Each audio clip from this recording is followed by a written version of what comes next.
This is the VR panel, and it's actually called Authoring. Oh crap, I forgot the title already. The reality of authoring in the virtual domain. The goal of this talk is to listen to what people have seen about what works and what doesn't work. This isn't about tech. There's plenty of people to talk to here about hardware and processors and resolution and all this stuff, but the reality is there's a lot of things happening, and there's competition, but there's also a lot of crossover. I don't care about that right now. The goal here is to start talking about what we can do to author content for these VR worlds that we're creating, what the special needs are, and most importantly, to start sharing what we've found, because we've all found little pieces individually, and what works for us, what we've seen. And a major component I'm going to do later on in this session is to open it up. We've got mics down here on the aisles. I'm going to give a little extra time, a little more normal. It's not going to be question period, it's going to be participation period. So as we're going through things, if there's a favorite trick that you have, something that is awesome, and we don't mention it, maybe we've never seen it, I want you guys to come on up and tell us what you have seen. It's all about sharing. We're trying to raise all this stuff up. I'm Pete, by the way, Pete Moss. I'm with Unity, and apparently I'm the VR guy these days, so this is pretty cool. You're my peeps, all of you. And I work on the demo team in Seattle.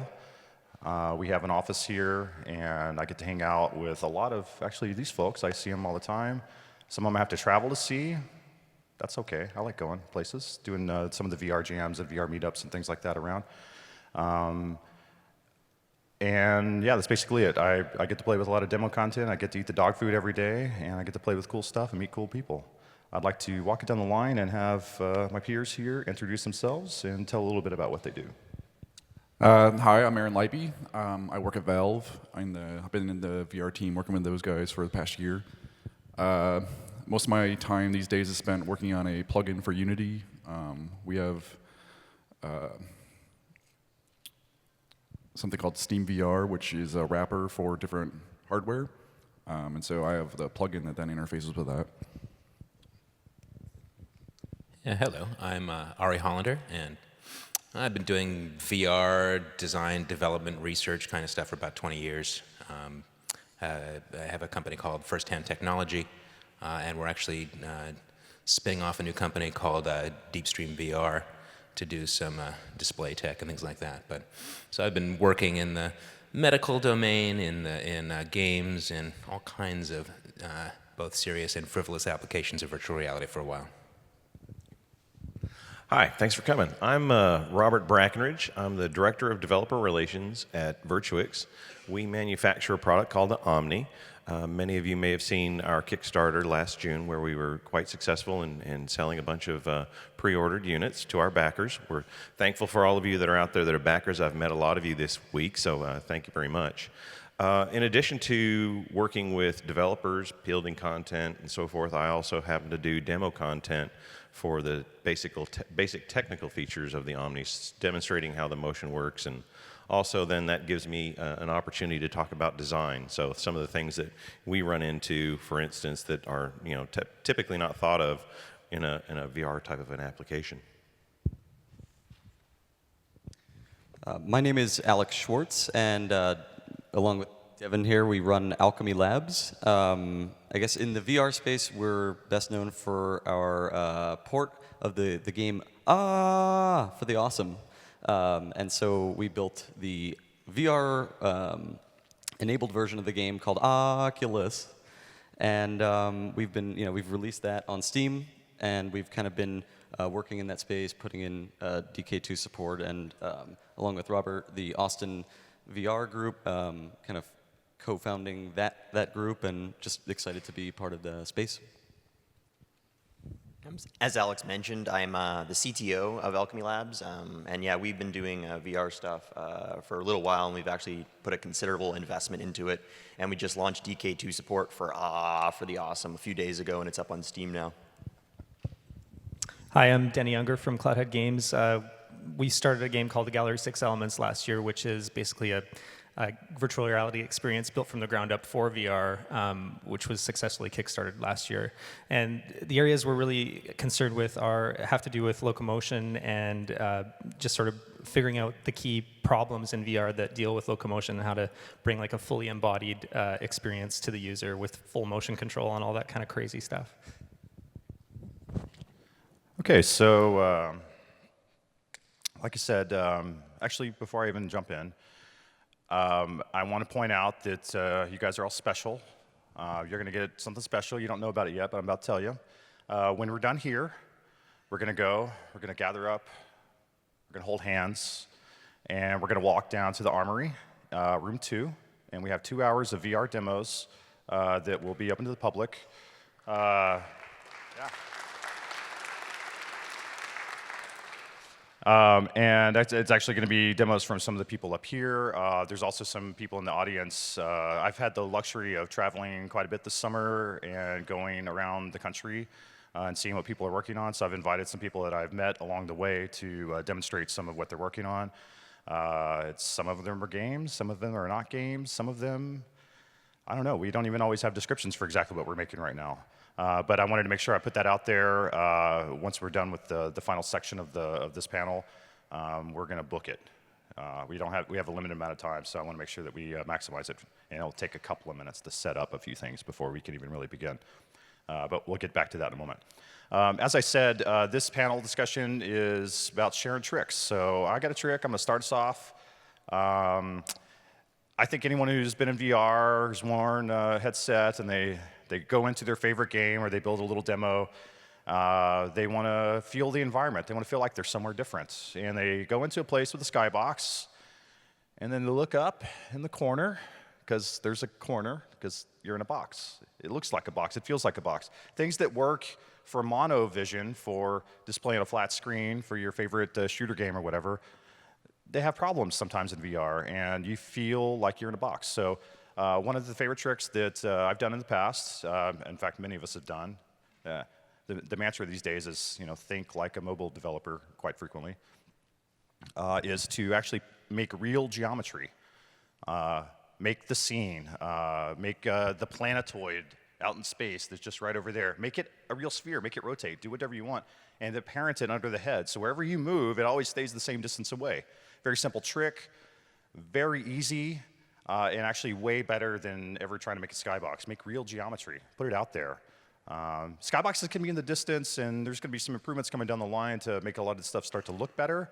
But in the meantime, be real as you can. That's my little tidbit. I'm going to pass it down the line, see what you guys got. Where's that mic? Or, hey, you can start off. I'm just trying to think of something to add to that. But I think in VR, everything that you take for granted on a 2D screen kind of comes to bear.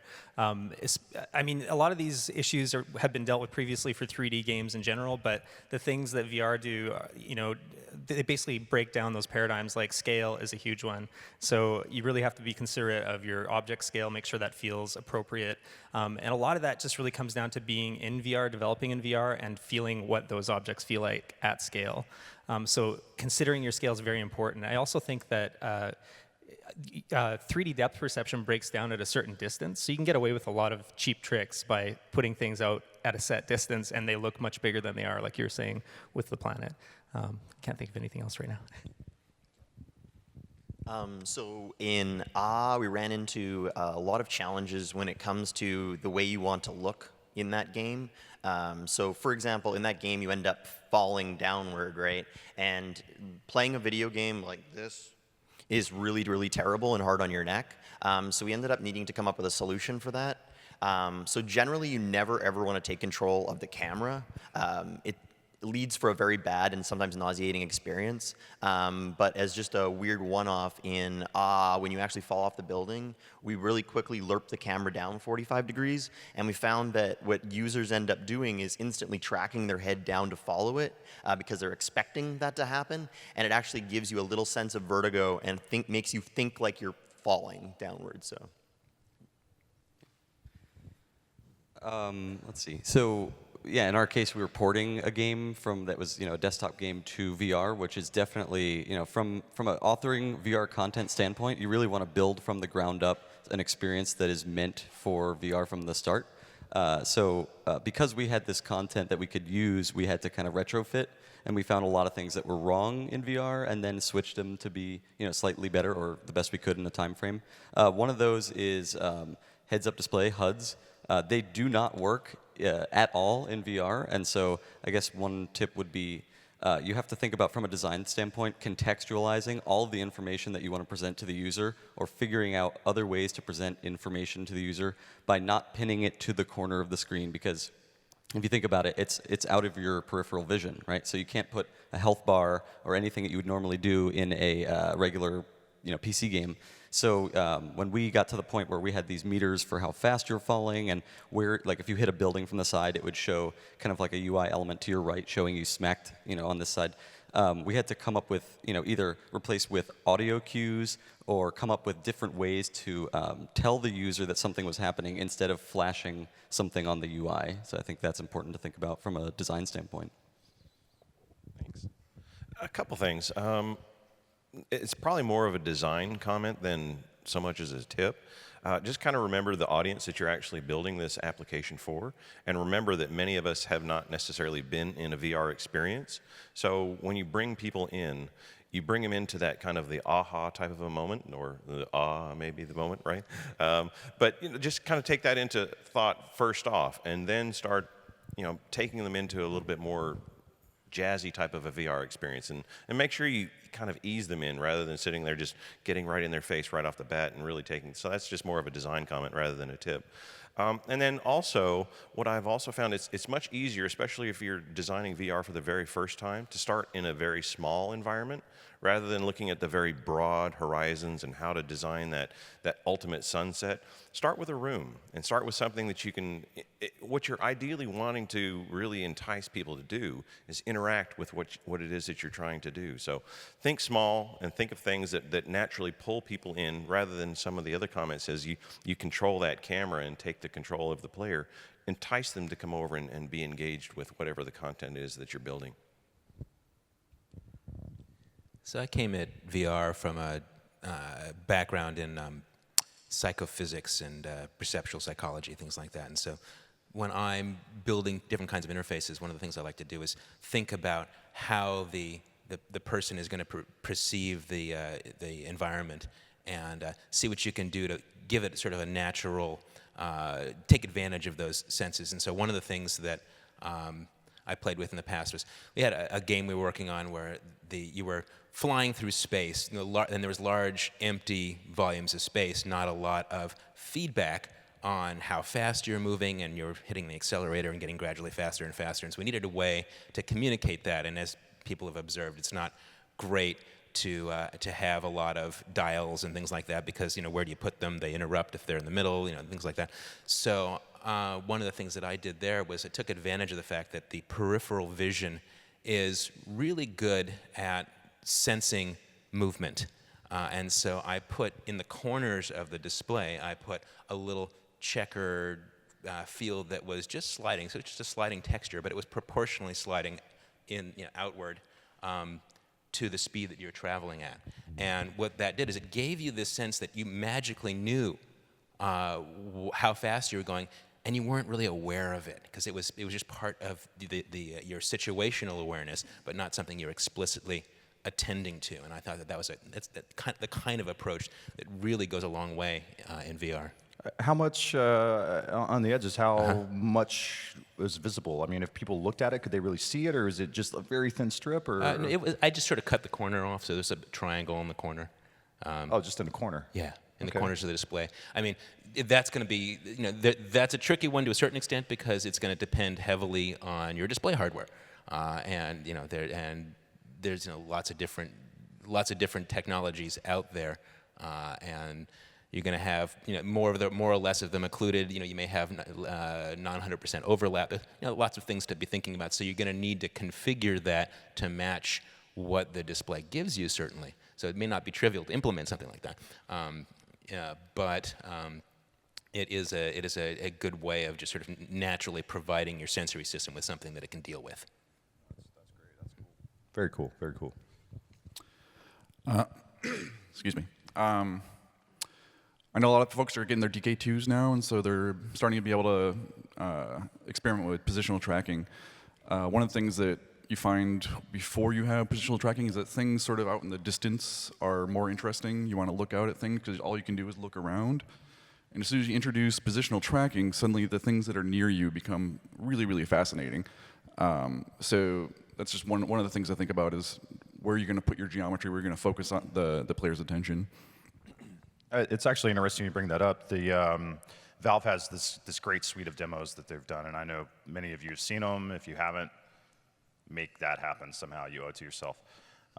They have this one demo with this little office scene. I won't spoil it too much, but it's really, really small. You have to get down on your hands and knees to really kind of get your head in there and explore it, and it's fascinating. It's one of the coolest things that they have. I never, ever in my whole life would have looked at anything that came in a mono view and said, hey, that's great, I want to get in there.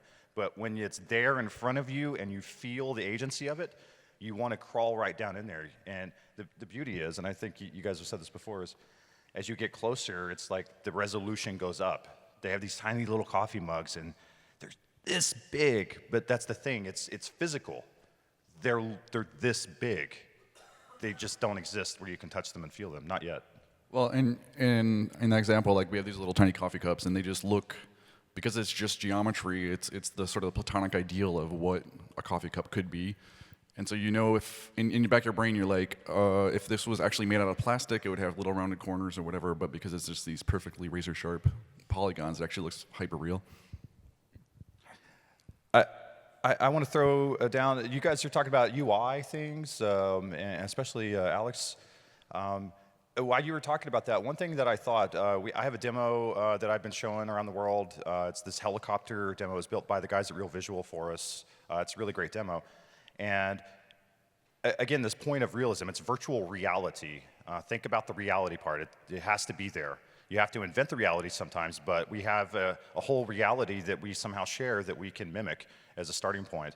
And in this one particular demo, you're in a helicopter. You're trying to rescue people on this oil derrick that's on fire. It's incredible. And the door opens, and you feel like you're going to fall out of this aircraft. But the thing that I love about that is that there's no HUD anywhere. There's nothing in my field of view except the thing that I'm looking around. And as I look around, it changes because that's how it works in the real world. I don't have a little reticle in the corner of my eye somewhere giving me info. So where do you do score? How do you do that? I mean, if you're making a game, how do you do that?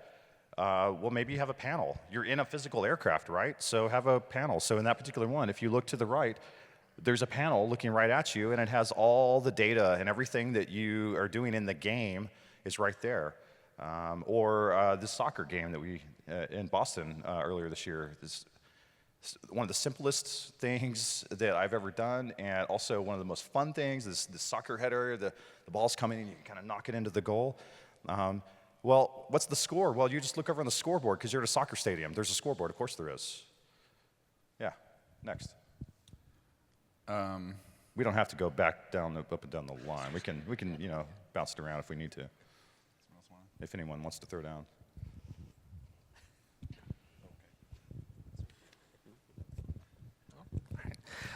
One of the things we did, speaking to the UI thing, was we're doing a first-person, fully embodied experience, so you can see your full body and your arms and all that. So we focused on trying to pull the user into the moment as much as we could. And so we thought the good parallel there would be to create a tablet. So you actually pull up a tablet in-game, and you can access all your menu options. But there are certain areas where you're forced to do some tutorialization, like in the early stage of a game. And I think it's okay to sort of break that fourth wall with some pop-ups, but you kind of want to get through that and get it over with so that they can just kind of be in the experience as quickly as possible.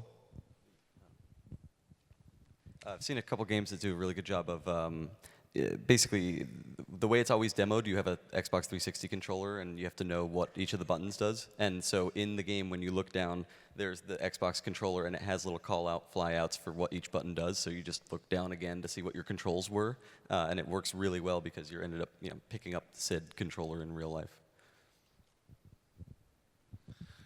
I've actually had a slightly different experience with HUD types of displays, where it has a context in the game, it works. So for instance, if you're that fighter pilot and you have a helmet on and you're seeing a lot of displays associated with the aircraft that are important to what you're doing, it has context, and therefore it actually works. And so in our particular demo that we did, you're in a soldier type of a scenario, and you have you've got the night vision, you've got all these sorts of things going on in your goggles that are actually helping you in this particular context. And so it actually works fairly well, and it didn't necessarily pull you away or kind of, distract you in a sense, because you just, as you know, they're on the periphery, and so it's just something that you recognize, and they're there. So we've actually had a pretty positive experience with HUD types of things. But again, coming back to, it has to have relevancy and context. It's not just something of, wow, it's just a little health indicator. For instance, in our game, these were actual goggles, and so it just kind of made sense.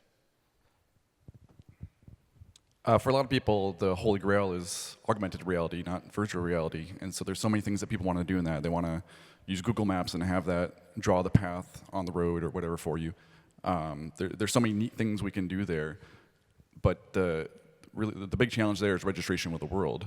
One of the early revelations I had was that in virtual reality, you have perfect registration with the world, and all of these, virtual reality is sort of a superset of all that. So all of your UI stuff ends up being augmented reality inside of your virtual environment. Yeah, it's interesting you mentioned that, I think, especially with one of your other demos where you're in the room that you're in, but it looks different, but you can feel the light switch and plug things into the wall. It's insane. I don't even know what to call that. I've just been telling everyone it's augmented virtual reality. And but it's virtual reality as well. That's the beauty. It's both. Yeah. You're augmenting with your other senses.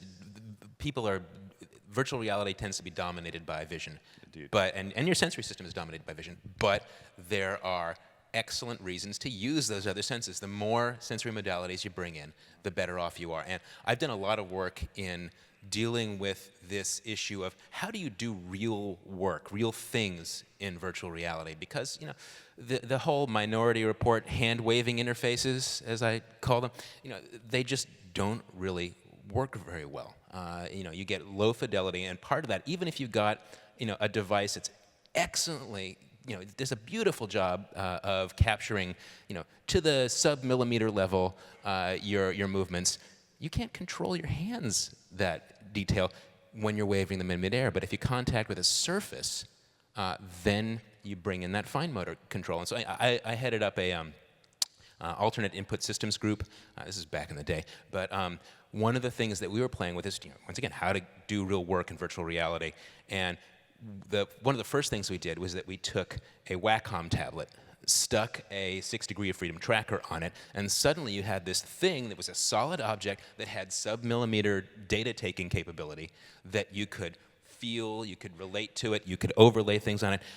And then you begin to be able to take advantage of some of the magic of virtual reality. I mean, you talked a little bit about realism and how important that is. It's also important to remember that virtual reality is a lot more flexible than the real world. You can do things with it. I spend a lot of my time thinking about how to hack the human sensory system and get beyond the range of experiences that you normally deal with in the real world, because we've got a lot more control. And so, for example, some of the early research I did was in, and I'm on two tangents here, but early research I did was on sound perception. And it turns out the same parts of the brain process spatial vision as spatial sound. And so why can't you get things like shapes in your hearing? And so I did a bunch of tests to look at, well, if we carefully constructed some three-dimensional sounds, could people recognize letters that you drew in sound? And turned out that they actually could, sorta. There's a lot of stuff, a lot of territory to explore there. But so once you start playing with the way that you structure your senses, then you can do things. So getting back to the input system, your eyes dominate in a lot of ways, but you can go back and forth with that. So one of the things that you did with that Wacom tablet was that if you show something in your virtual world that gives it some shape or form, but you do have some tactile information, then they interact, and you can get a curved surface that feels like a different curve, because you overlaid it. Well, classic psychological experiment is that they gave people, and I don't want to talk too long here, but they gave people these weird glasses that compressed your vision. They said, we're giving you weird glasses that will compress your vision using prisms. Put the glasses on, and then they handed them coins. And people would go, whoa, it's an oval. And they would, and they felt like it was an oval-shaped coin. And even though they knew that their visual field was being messed with, they felt that oval shape. Well, the brain, I think we're all understanding it is very plastic in how perception works in the brain. And I like how you were talking about hacking the brain. I mean, it's, in a way, that's almost what we're doing. It is right what here. we're doing. It is what we're doing. And so with this power comes responsibility. So you guys all out there, as you start developing your virtual environments, you're gonna be able to literally press a button and make someone throw up if you want to. So please don't. Because it gives us all a bad name. But it's important to be thoughtful about and be respectful of the human sensory system as you're hacking it. And so it's just something to keep in mind at all times. Well, I think definitely be your own guinea pig.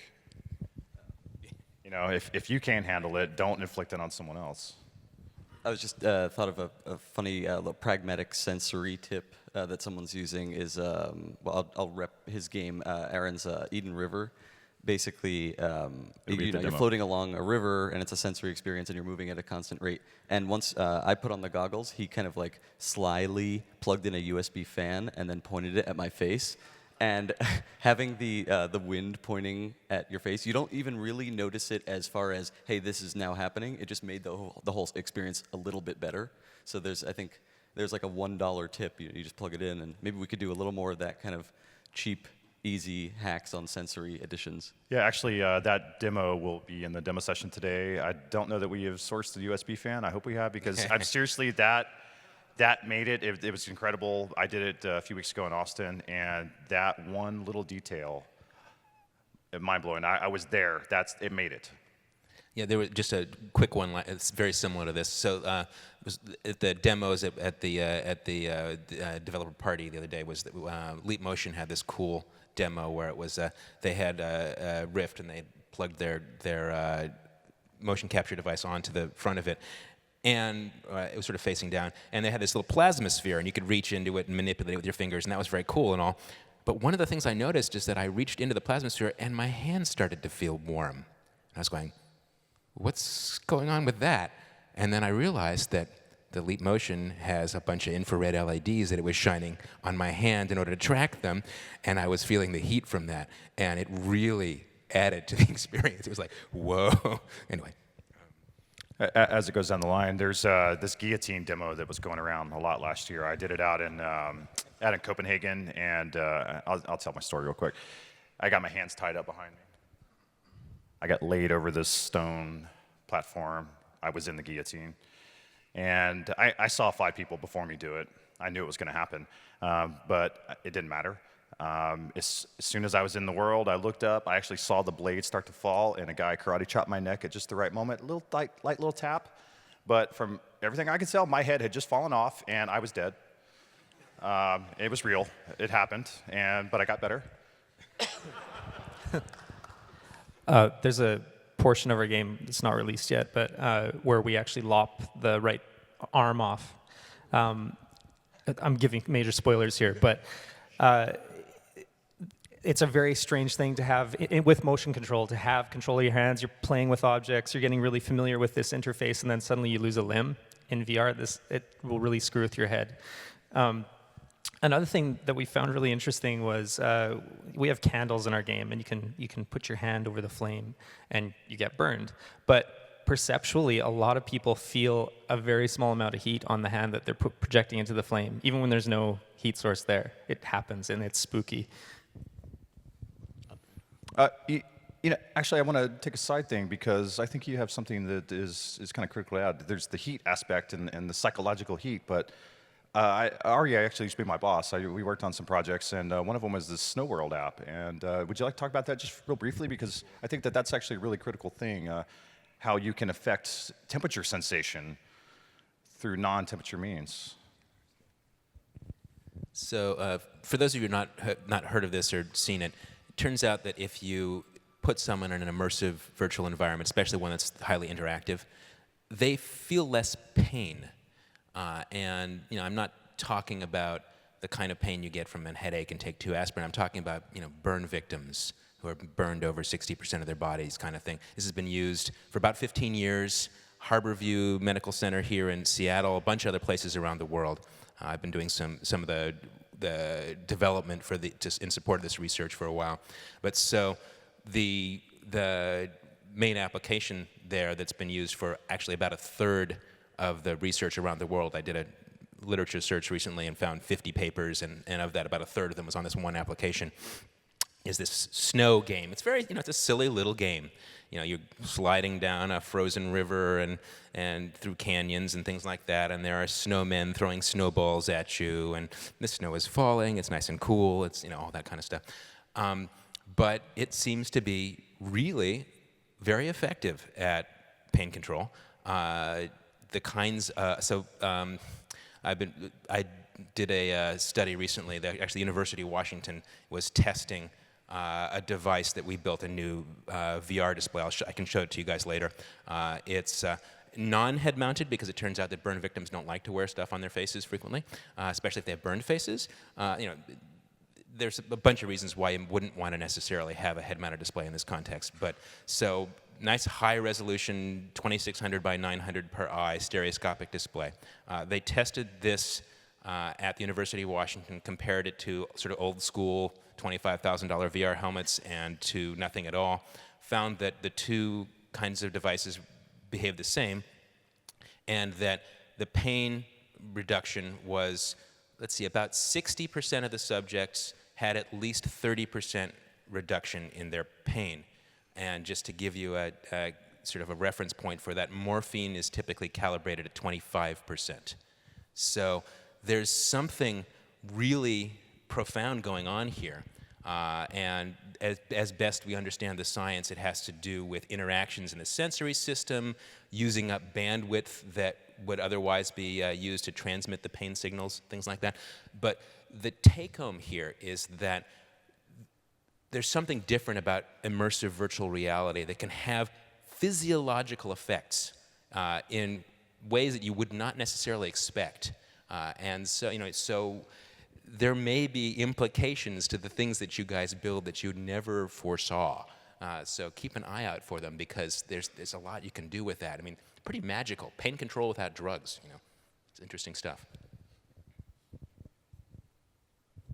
So we were experimenting with some positional tracking stuff in and I was trying to determine how much you could turn up positional tracking before it started feeling uncomfortable. So like if you're moving left and right, could I double that without it feeling too bad? And I realized that over time you can turn that up kind of a shocking amount before it starts feeling uncomfortable. But one of the unforeseen consequences of that is that after a little while my brain adapted to that, and then I got out of VR, and then I moved over in real life, and then it didn't translate twice or 3 times as much, and it made myself nauseous in real life. So that transition back to actual reality can be painful. And I think it's important that we talked about easing people in. We're not really very good yet at easing people out, and that's a thing. I've seen a lot of people this week alone have moments where they just had to sit for 15 minutes because actual reality kind of sucks when you've been in virtual reality. That's right. Do not operate heavy equipment. That's actually interesting. Like, one of the things we're trying to do is emulate. I mean, Oculus's best practices guide is actually quite good, but maintaining realistic walking speeds and running speeds, if you're doing a first-person experience, is very important.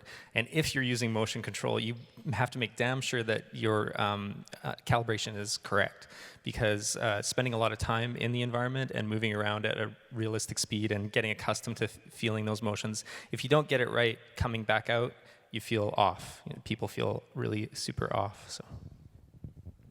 Just as one quick thing, one thing that I worry about, because I do a lot of just weird experimentation stuff, is how long I should wait after VR before driving a car.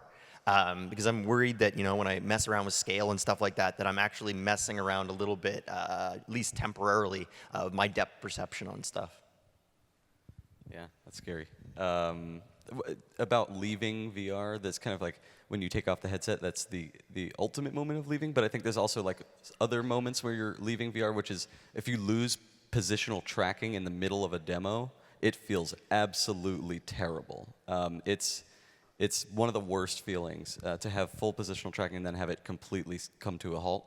And so recently, we were figuring that out with some of the Valve stuff, and then now in the best practices guide, they say, okay, you should really black out the screen when you get to the edge of your, frustum of the camera frustum.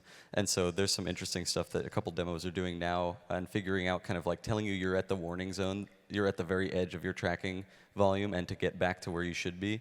Obviously, that's a constraint we have to live with now, is that we're using these tracking volumes, and hopefully in the future there's less of a volume to worry about, more like you're approaching a wall that you're going to hit your face on, and that's another way that you also need to tell people they're close to the edge of leaving a comfortable VR space. Yeah, you're still in actual reality, unfortunately, so the walls, they do hurt. How many people up here have bashed their head on a desk trying to lean forward in VR?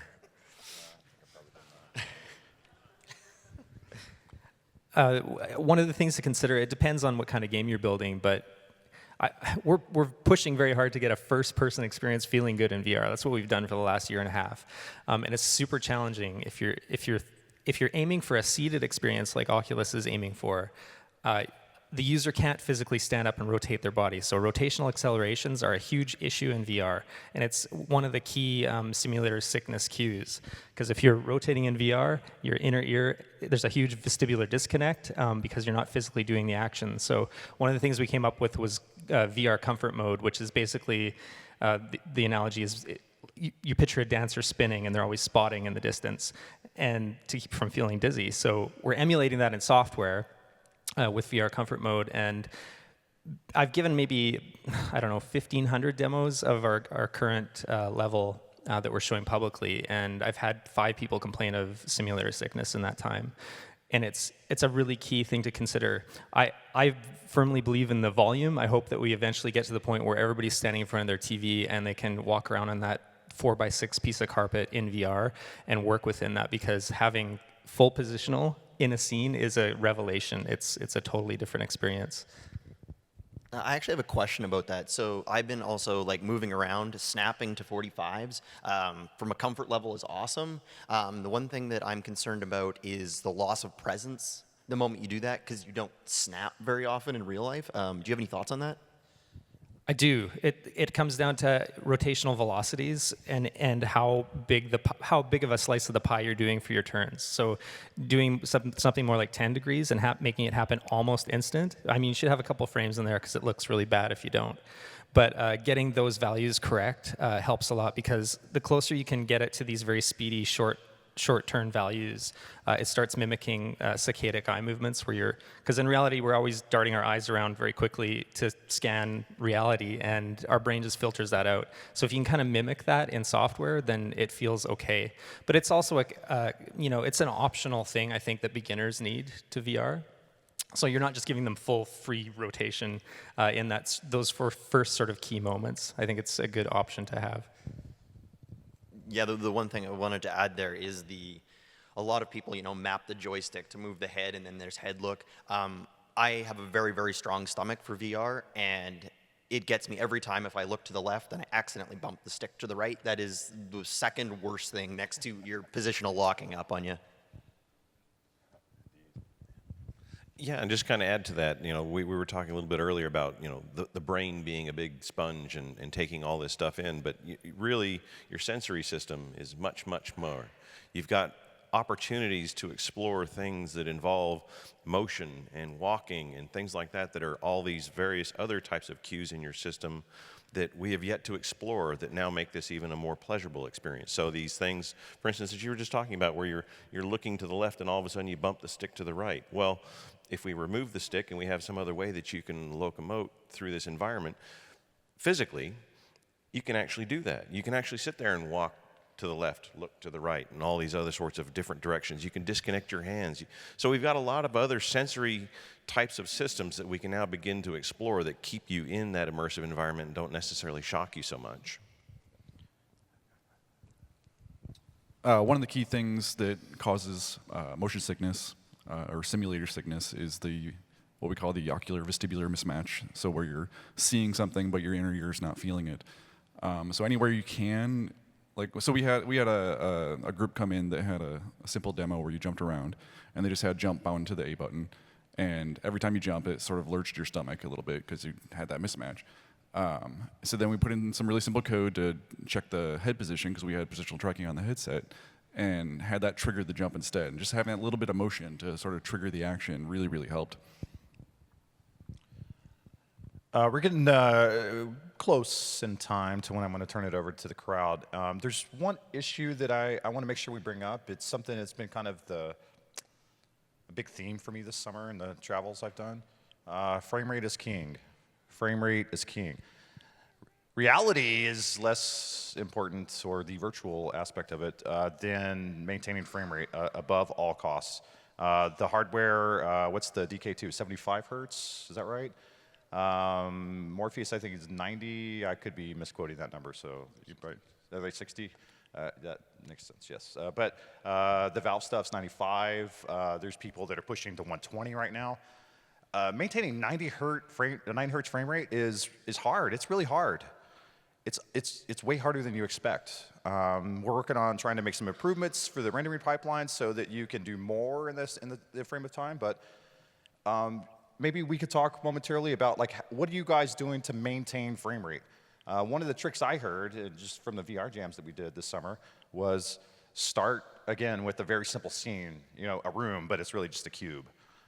Start in there and check your frame rate, and then add one item and check your frame rate. And they always go back and maintain frame rate. And if you're making a mistake and frame rate drops, stop doing what you're doing. Fix that problem now, or it's going to be way more expensive and difficult to find later to do that. But are there other techniques that you guys are using for frame rate control? I guess the easiest thing is to reset expectations. There was a lot of amazing games back in 2009 that run at super high frame rates on today's hardware. So like Quake 3 runs at 600 frames per second on my machine, so you can do a lot of really cool stuff.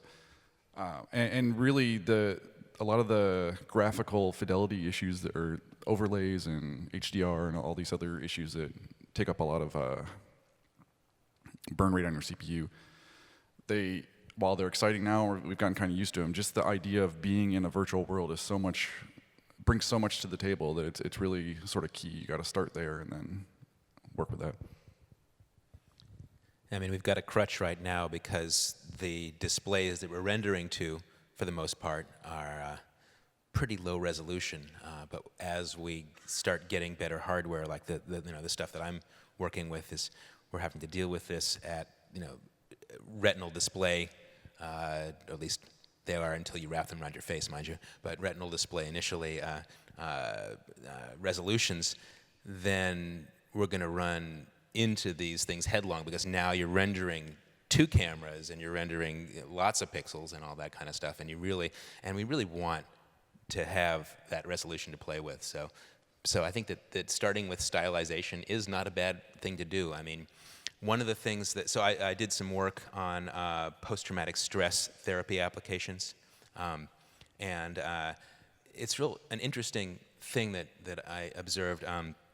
There was a patient who was being treated for PTS from 9/11, and it's a very simple simulation that was built for that. Some pieces of the New York skyline and buildings, and then the airplane coming in and hitting the building and all that kind of stuff. Very iconic. It's such a powerful image. You don't have to put a lot of detail in to convey something really intense there. But they were interviewing this patient afterward, and she was describing her experience. And she went through and talked about, the plane hitting the side of the building and all of that. And then she started talking about walking into the building and going up the smoke-filled staircase, and that building didn't have an interior. So when you are dealing with especially powerful imagery like this, the subjective experience of your user may be different than you expect. And if you stylize things, if you make them really simple, you can sort of tap into that special effects budget that's in people's heads and do a lot with Indeed. Yeah. I want to close this down soon, so let's. Sure. Yeah, move just on. one comment. VR, for the mobile developer is actually a great opportunity. If you're already thinking in the frame of mobile development, many of the same things that you've been doing for mobile work very well for VR in a sense of keeping your frame rates up and minimizing the impact into the overall system. So if you're thinking along that lines and all of a sudden you're launching something to the PC, you're honestly doing a really good job in the way that you want to frame it. Yeah, I would just say from a performance standpoint, there's a lot that can be done with dynamic levels of detail, and I think that's really important. And you were saying, keep all the detail and all, the interesting spaces, the couple meters around you. And so there's actually been some, basically at some point, convergence between your eyes stops being, like you can't tell the difference that there's actually two renders of a thing. So you can stop dual rendering things at a certain point, and you never can tell the difference. So there's some rendering hacks. So after a certain point, maybe only just render things once. So that's possible. Unfortunately, I think you can only optimize so much for VR. And if we're trying to hit 90 frames a second at 4K or whatever it ends up being, and unless every game ever made for VR is hyper stylized, we're screwed if that's the case. But I think what's going to save us ultimately is eye tracking and doing foveated rendering, where you're only rendering this dime-sized object in the distance, because everything outside of that view, your eye doesn't perceive the resolution of it anyways. John Carmack recently spoke about emulating that kind of thing without having the eye tracking by basically dividing the screen into diamonds. You have like a central diamond in the middle that's of a very high resolution, and then the corners are low resolution. I think we're going to have to employ stuff like that in development, just in our pipeline of developing. And can I also petition Unity, please, to design a native VR editor? So I want to be able to put on the VR headset. I want to be able to put on the VR headset because we're doing this all day. We've got rift burn across our cheeks and all that stuff. Put on the VR headset, and I actually want to use motion control. I want to reach in, grab my transforms, and throw objects around and make buildings scale and do all kinds of crazy shit that I know is possible. We just need somebody working on it. I also want that. A movement is underfoot.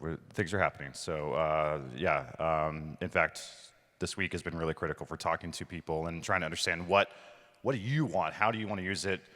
We've got our own ideas. I've talked to a lot of people already, but that's definitely a big push this week is gathering data. I'm trying not to prime people's brains by telling them what I've already thought about.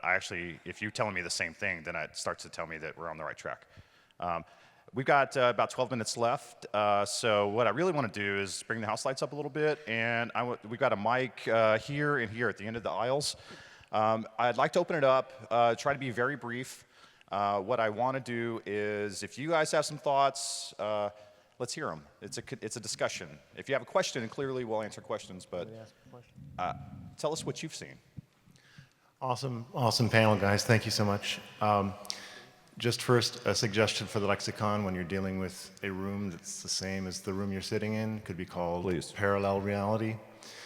And we're curious how far and how detrimental the effects of VR can be in a situation that's intentionally abusive. Similar, you take the guillotine and you put on steroids. Can we kill people with this thing? Are we worried about that? Yeah, if you die in VR, do you die in real life? Well, I mean, there have been movies about that. I think that's a really critical thing. One of my go-to stories is there's this couple, they had a kid, they were Korean, I think. They were so addicted to some of the online worlds, their child died because they did not take care of their child. I mean, their parents, I'm a parent, I can't imagine that. But I'm concerned a little bit. I think we all are. If you've seen it and you've been there and you felt it, and coming back to reality, it's difficult, and there's going to be some problems. We're inventing new awesomeness, but we're inventing new problems at the same time, and we have to be cognizant of that as we go forward. Yeah, and I'd also comment that as you become more immersed, you become more engaged. So therefore, you're investing more into the experience. So therefore, you do have to take more care in what it is that you're doing to that avatar, the character, the player, and everything around you also has a greater impact. So it is certainly a responsibility that we need to think about as designers. Okay, Mine's actually kind of related. Like we talked about nausea and like pain relief and heat perception. I'm wondering if there are other like like VR evils that should maybe be avoided, especially in the research area where, you know, we're hacking people's brains. It's like, oh, we're on the edge. Like, are there things you've seen that like are really morally questionable that should not be done? And like as pioneers in VR, it's like, yeah, like just don't do that. It's really evil. This doesn't directly answer that question, but more on the pragmatic, like developer side, how you could really mess yourself up is if you ever accidentally are doing camera effects and you forget to put a camera effect on one eye and it's a very subtle thing. We had bloom on one eye and bloom not on the other, and we were developing for a good half hour after that, and then both of us were like, okay, I can't see properly and I have to go to sleep and lay down. So just watch out for keeping your rendering equal in both eyes, because you could use that maliciously and people don't even know that that's happening, but now everything looks kind of weird and you get a headache. So you could probably hit a headache button if you wanted. Yeah, a couple other major no-nos. Don't do anything accidentally, intentionally, whatever, that gives you a vertical disparity between your two eyes. It's okay to err if you get the distance between your eyes wrong a little bit, although there's some issues with that. But if you get a vertical disparity, your eyes really do not like that, and that is an excellent way to induce headaches instantly. It's similar to having something in one eye and not in the other. But when you have something with a vertical disparity between the two, then your eyes try to fuse it and fail, and that's bad. Yeah. Sorry, I have pretty strong views on the low-hanging fruit of VR. To me is horror games that purposely do jump scares. We're very close to having the first death in VR. I firmly believe that. Once the commercial version comes out, somebody is going to scare somebody to death with a heart condition or whatever. It is going to happen, absolutely. So I hope that all developers are taking that seriously. If you haven't had the dev kit in your hands, you need to get it in your hands so that you understand the weight of that consequence, because you really can kill somebody. You really can. And we all have to be mindful of that. I want to turn the questions over here. All right. One thing real quick. We did do a demo where we put wireframe in one eye and regular in the other, and it actually worked. Nobody got sick. That's just a side note. But on a technical discussion, we run like a bunch of custom scripts to do watchers, to do more than just the LOD system. So the LOD system is great, but we have like things that are turning particle systems on and off. So I kind of want to petition Unity to give us more tools to help us with this kind of frame rate cop that's making sure that we're adhering to everything, depending on the PC that it's running on. To answer that question, email me. In fact, I didn't put a screen up for this, but I'll just tell you my email address right now. It'll be recorded for posterity. I'm opening myself up to a lot of abuse. It's Petem, P-E-T-E-M, @unity3d.com. Drop me an email. In fact, tell me what you're doing in general, because I'm trying to meet more people, and honestly, I like to travel, so help me justify my travel expenses, please. Right here. I have a question about assets, and so VR, 4K displays, kind of new medium. How does that translate into changing your asset workflow? For example, can anybody talk about trade-offs, geometry versus normal maps, for example, as used in VR? Like how do your asset workflow change when you're developing for VR? I can just sort of speak to, you have to be very considerate of objects that your user is going to interact with directly and how close they're going to get to those objects.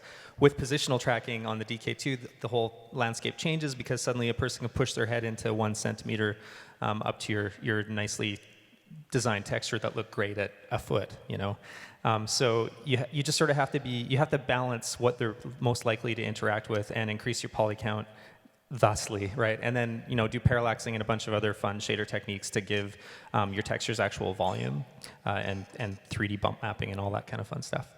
Yeah, I've been a bit skeptical in the past of tessellation shaders, and with VR, actually, I think that's exactly what they're for. As you get closer, you ought to see more resolution, because that's what happens in real life. Getting scale correct is also really important. It doesn't matter if the whole thing is scaled wrong, but things relative to each other really need to be scaled the same. So if you model a bathroom, we all have a very clear idea of like how big a toilet is or how big a bathtub is, and if that's wrong, it really feels off. And another thing is a lot of 3D games have you exploring spaces, and they'll put all the detail sort of along the walls, because we're used to first-person controls where you're just running through places, and so you'll have these big open spaces with all the detail on the walls, whereas in virtual reality you're actually there, and so having things more realistic actually helps in that. Question over here. My background is simulation training, and I'm very familiar with the PTSD work and other things we've tried with VR. I was just curious to hear what your views might be beyond pain control and PTSD for practical application. We tried it in the past a lot for maintenance training of real complex systems, and to limited success, and just be curious to hear what you might have to say about other practical usage. Thank you. Yeah, one of the really interesting applications that I've done a little bit of work, actually Pete was on that project as well, is looking at using virtual reality for changing behavior. There's some, I mean, I read this study, Ohio State University did this study where this is the simplest possible virtual world, a book, and they were able to, they had tailored these stories to be similar to the person, the characters in them be similar to the person who was reading them. So they had different versions. They gave them a personality test, and then they showed them the story. And they found that they could influence their behaviors. This is an example. It's outside of the thing. We didn't build this. I'll tell you something we did in a sec. But you could influence their behaviors to the extent of you could make them more or less of an introvert or extrovert. You could influence the kinds of decisions they made. They even changed the frequency of these people voting. So you can immediately see some interesting implications there. But that's a book. That's some text. When we start being able to put people in this environment, and we've got these we've got an ability to influence people that we've never had before. Pete and I worked on a project together that was very simple thing having to do with trying to get kids to brush their teeth. And, it's not a very exciting prospect you'd think on the surface, but what we did is we recast the act of brushing your teeth as this epic battle of good against evil. And there's a lot of interesting science actually when you start looking at what's going on, bacteria and acid rain in your mouth and all kinds of things like that. But what we did is we gave the kids a little bit of backstory in terms of, okay, this is what's going on. It's not sugar that causes cavities, it's these bacteria, and they are the enemy.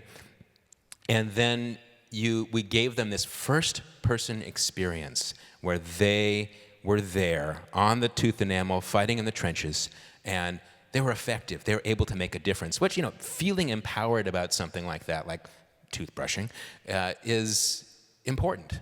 And we don't know for sure that this is the reason why, but this is our theory, why it worked. But we got some measurable increase in kids' brushing behavior after a 15-minute exposure to this game. And this was 3 months later, a subset of our population. The little kids couldn't handle the interface, I think.